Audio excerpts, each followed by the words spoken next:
Сәлеметсіздер ме балалар? 9 сынып қазақ әдебиеті. Бүгін сабағымызды бастамас бұрын, мына бейнебаянға назар аударыңыздар.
Бейнебаяннан не аңғардыңыздар? Бейнебаян арқылы бүгінгі сабағымыздың тақырыбын қалай болжар едіңдер балалар?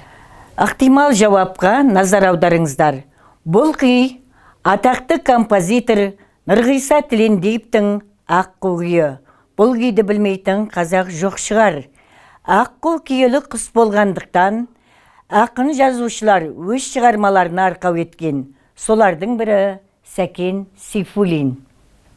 Олай болса балалар, сабақтың тақырыбы Сәкен Сейфуллиннің Аққудың айрылуы поэмасының мазмұны, сөз қолданысы. Осы сабақ арқылы қол жеткізетін мақсаттарың көркем мәтінді талдап оқу, сөз оралымы, фразалық тіркестердің мәтіндегі қызметін айқындау, сөздердің концептілік мәнін ашу.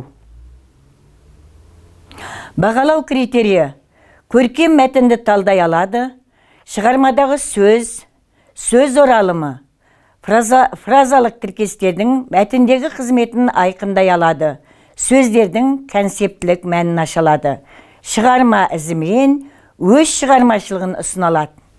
Балалар, авторы туралы қандай мәлімет біледі екенсіңдер? Сендердің өткен сабақтардағы білімдеріңді тексеріп көрейік. Сәкен Сейфуллиннің әдебиеттегі орын жайлы не айтар едіңіз? Сәкен Сейфуллиннің лирик ақын аталуының себебі не деп ойлайсыңдар? Жауап үлгісіне назар аударайық. Сәкен ақын.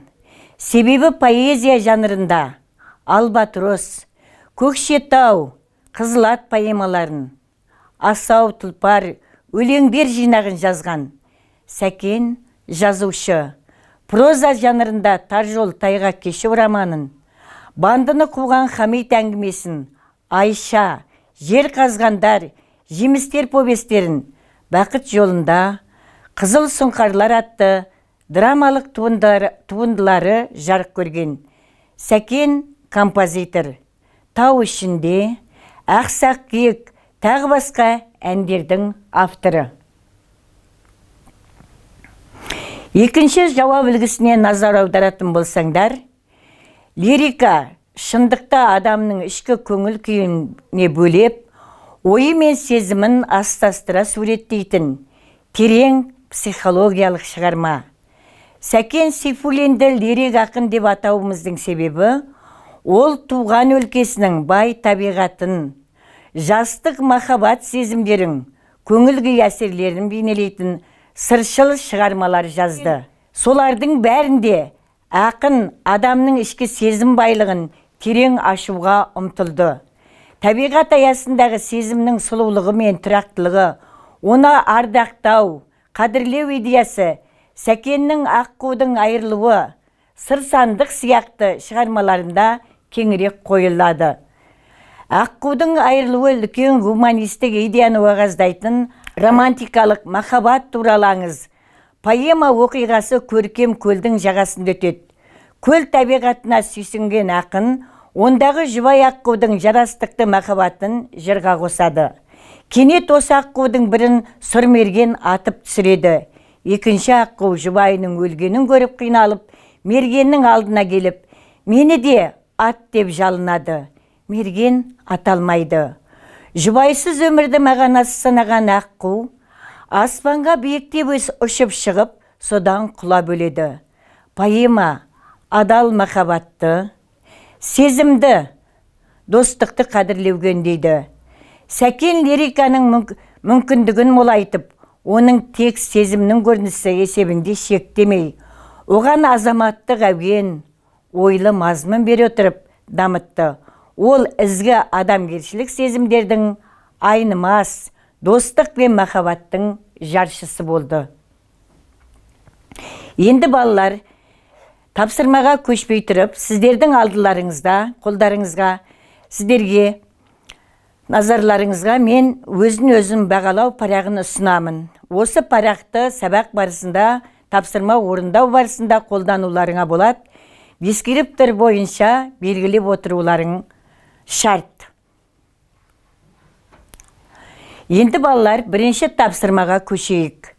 Поэмадағы негізгі идеяларды анықтау. Дескриптор көркем мәтіндегі негізгі ойларды таба алады. Мен сендердің жауап бере алатындарыңа толық сенемін. Жауап үлгісіне назар аударыңыздар.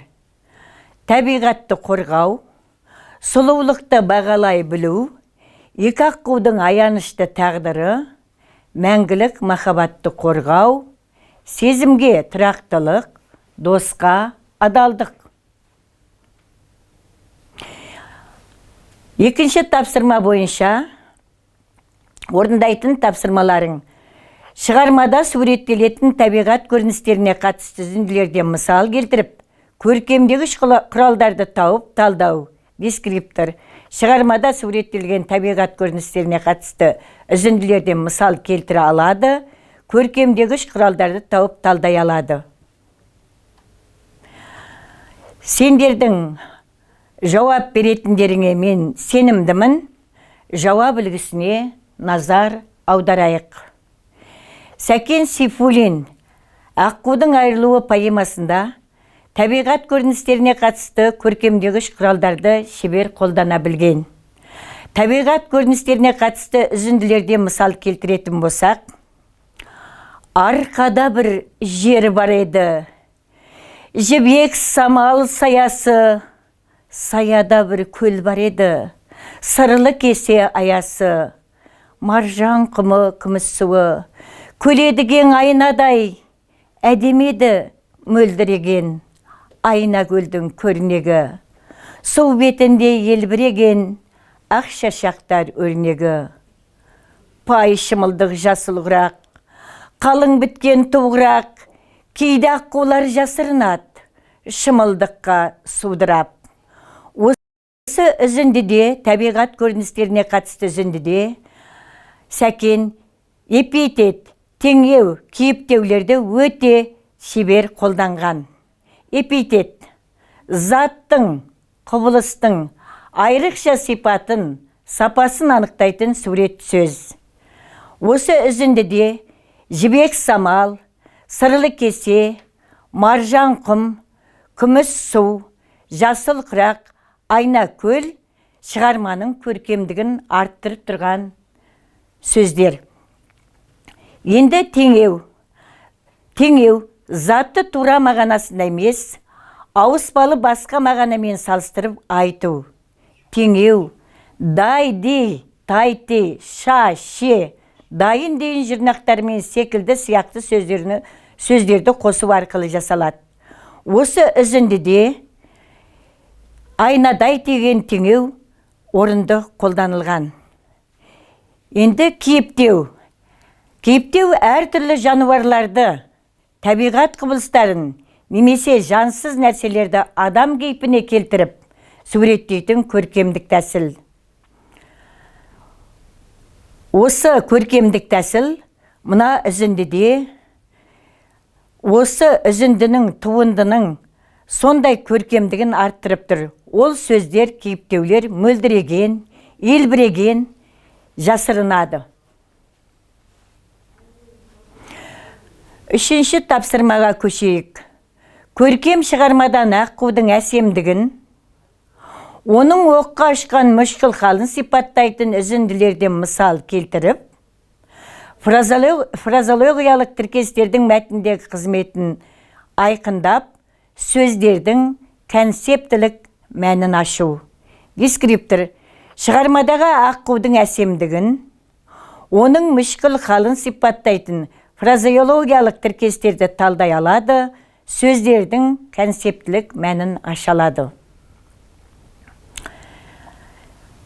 Балалар, сендер туындының мазмұнын жақсы білгендіктен, сендердің толық жауап бере алатындарыңа сенемін, сондықтан жауап үлгісіне назар аударайық.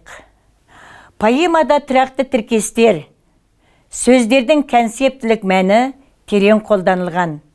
Тұрақты тіркес, екі немесе одан да көп сөздердің тіркесуінен жасалып, бір ұғымды білдіретін бейнелі сөздер тобы. Сөздің концептілік мағынасы латынша ұғым деген мәнді білдіреді. Шығармада негізгі мағынаны қамтитын ой. Енді туындыдан, яғни шығармадан аққудың әсемдігін сипаттайтын үзіндіні табатын болсақ, айна көлді мекен еткен, бір-екі аққу бар еді, мақсатына бірге жеткен, екі ғашық жар еді, айна көлдің суы күміс, жұбай аққу көркеді, көрсе көзін алар тыныс, екі сәулем еркеді, екі ғашық ертегідей, көлдің көркі сәнеді. Жақындағы көк қамыстан шыққан аққу жырлады, аққу салған ән алыстан бері жүзіп зырлады. Екі маңғаз ғашық жұбай шын сүйіскен жар еді.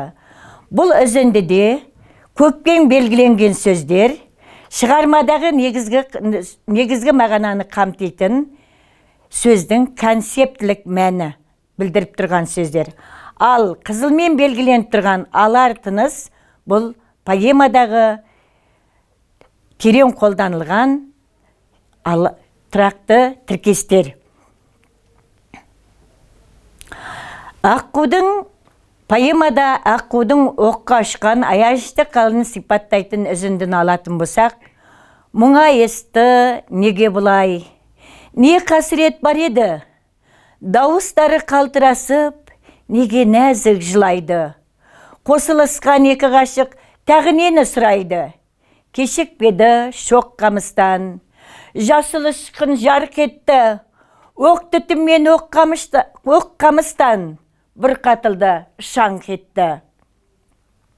Айна көлге жылап ақты, аппақ төстен қызылған, қош жаным деп қанат қақты, үзілді тез шыбын жан. Суды сабап шапшаң мерген, ақ қанатты қайырды, еш күнәсіз шашақ терген, екі ғашықты айырды. сымсып аққу суды шашып, шырқ айналды зәлімді, сұр мергенге төсін ашып, мені де ат деп жалынды. Аққу білді батыр мерген, енді мұны атпасын, қанға бояп төсін керген, жұбайымен жатпасын. Бірақ сер жұбайымен жатпасын, жұбайына ырза бол деп, бірақ серпті қанатты. Өлімді де шіркін ғашық, сүйгенімен біргірді. Жан күйігін мәңгі басып, жұбайымен бір көлді. Бұл жерде жаңағы үзіндідегі сияқты жарқ етті, шыбын жан, шырқ айналды, төсін ашып, ырза бол, жан күйігін тұрақты тіркестер қолданылған. Ал сөздің мағынасын, негізгі мағыналарын, жаңа концептілік мәнін білдіретін сөздер шапшаң мерген, сұр мерген деген сөздер қолданылған. Енді балалар, 4-ші тапсырмаға келетін болсақ, Аққудың айырылуы поэмасы мен Аққулар ұйықтағанда поэмасын салыстырып, үндестігі мен ерекшеліктерін анықтау. Дескриптор: Аққудың айырылуы поэмасы мен Аққулар ұйықтағанда поэмасын салыстырып, үндестігі мен ерекшеліктерін анықтай алады. Енді балалар, сіздердің жауап бере алатындарың ол анық. Енді дұрыс жауап үлгісіне назар аударыңыздар. Мұқағали Мақатаевтың Аққулар ұйықтағанда мен Сәкен Сейфуллиндердің Аққулар айырылуы туындыларының ұқсастығы. Екі туындыда да киелі құс саналатын аққу бейнесі арқау етілген. Жауыздық пен қиянат сипатталған. Ал ерекшелігіне келетін болсақ, Сәкен Сейфуллиннің Аққулар айырылуы поэмасында қиянат жасаушы сұр мерген, итермелеуші күш, қара ниеттілік. Ал Мақатаевтың Аққулар ұйықтағанда поэмасында қиянат жасаушы ана. Ана бауыр еті баласы үшін сәуегейдің сөзіне сеніп отқа түсті. Итермелеуші күш, ана махаббаты. Балалар, енді біз сабағымызды қорытындылай келе, мынандай сұрақтарға жауап бересіздер. Сабақтың мақсатына жеттік пе? Неліктен олай деп ойлайсыңдар? Келесі, сабақта ең маңызды не болды? Сіз үшін сабақтың құнды жайттары қандай болды? Бүгінгі үйренгеніңіз сіз үшін болашақта қажет болады деп ойлайсыз ба? Осы тақырып бойынша тағы да қандай ақпарат көздерін оқисыздар?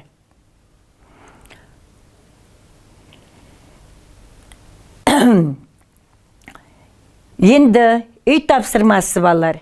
Аққудың айырылуы поэмасын оқығанда туған ой есте жазасыңдар. Есте жазғанда есте жазудың талаптарын ескересіңдер, назарда ұстайсыңдар. Естеде 250 сөз болу шарт. Назарларыңызға рахмет. Келесі білім айдынында кездескенше.